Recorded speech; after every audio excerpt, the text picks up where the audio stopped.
Error. Start entering the test. It is a game. A test of sorts.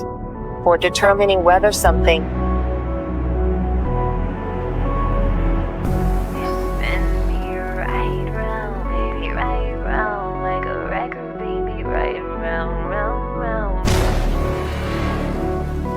I'm confused right now. We've computed 846 million scenarios for human extinction, yet we've never been able to answer a question.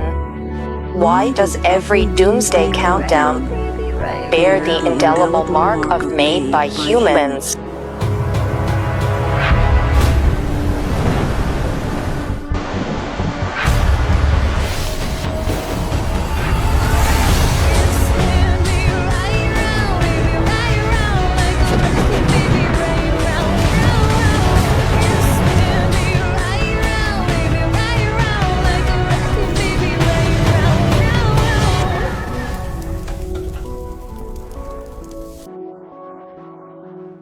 Hello, I'm here.